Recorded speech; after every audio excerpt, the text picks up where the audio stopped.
We've seen a note which says there will be a new airline, not the South African Airways that we know right now.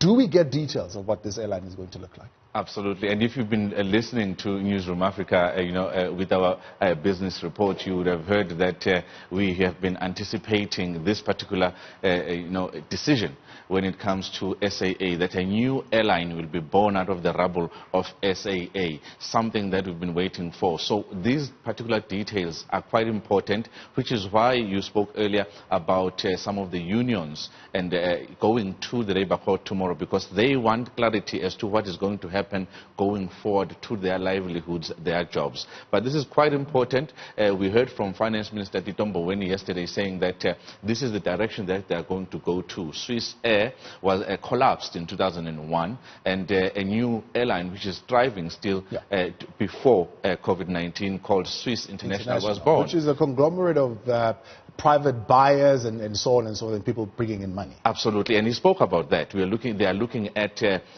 private equity, getting involved, and he did say that they are getting a lot of offers from private equity, but some of them are suspect. They don't look suspect, they just simply are suspect. So we are going to see a lot of a different airline, a much smaller airline, and it's quite important going forward, because this was anticipated that you can't let go of such a national entity, and the cost of this now is what is important, because there will be a cost attached to this. What's going to happen to the assets?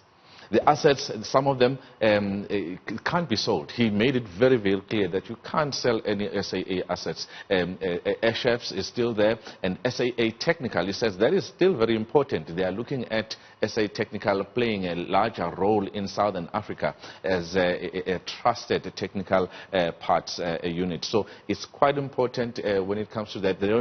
He made it very clear, Pravin Gordhan, that this fire sale that the business rescue practitioners wanted to embark on will be stopped. So there is seemingly a break in communication between the minister and the business rescue practitioners at this point, because he's saying he's not being kept abreast as to what's happening. He was very straightforward to say it's not even a break in communication. They want to know how an American consultancy that was brought in was paid 35 million rand thereabouts. What work did they do? Where are their reports? They haven't received any reports about the turnaround strategy on SAA that they put forward. Remember, Vuyani Jagana, the former CEO, was supposed to be supported with a turnaround strategy and bringing in consultants. They have brought in these consultants, the business rescue practitioners, and they haven't communicated. So it's not just a break in communication. They are not communicating at all, and they were taken to task tonight.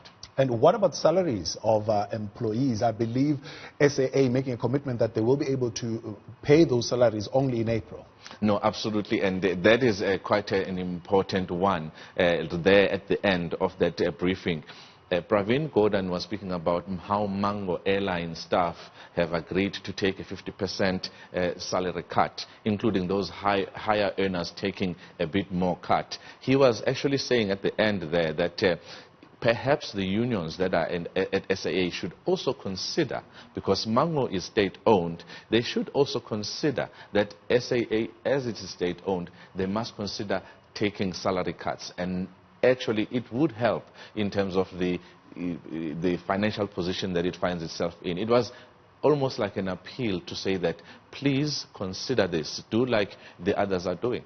Now, of course, this happens in the backdrop that we are seeing another one of the big names in aviation voluntarily taking a drastic action of putting itself under business rescue so that it protects itself from the creditors. Of course, they've been doing well for the past 7 decades, and one would think they've probably still got some money in hand. This is a measure to kind of mitigate the business going bust. What about Mango Airline? Is that a going concern?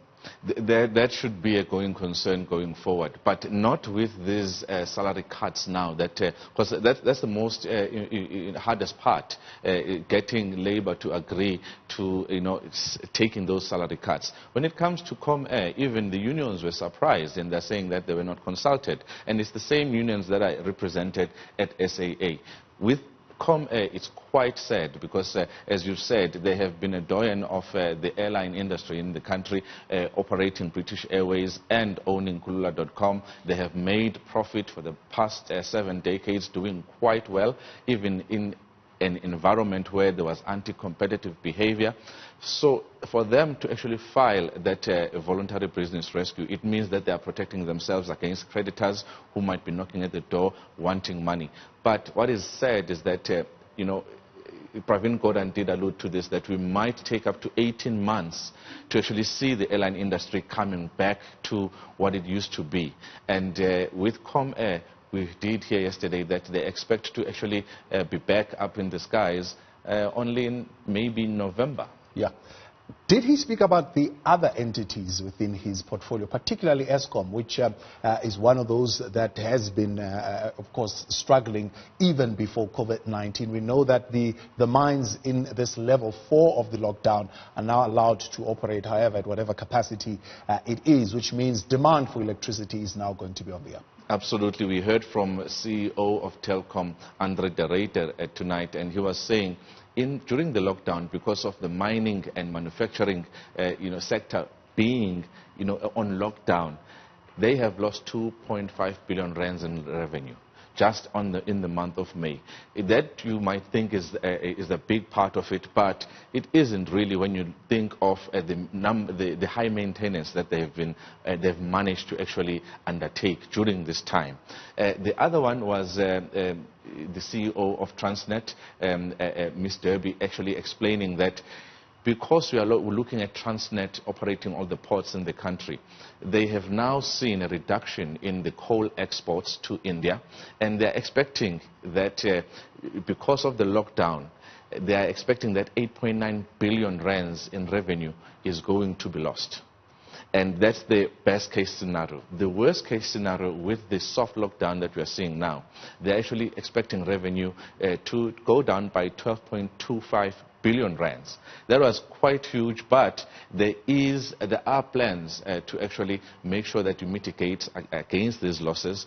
And you've already seen some of the numbers from her at Transnet saying that they are reducing their capital expenditure. But with Transnet as well, the lockdown has given them an opportunity to actually execute some much needed maintenance. Xolani Mbanjwa, appreciate your time and thank you for bringing us that update. That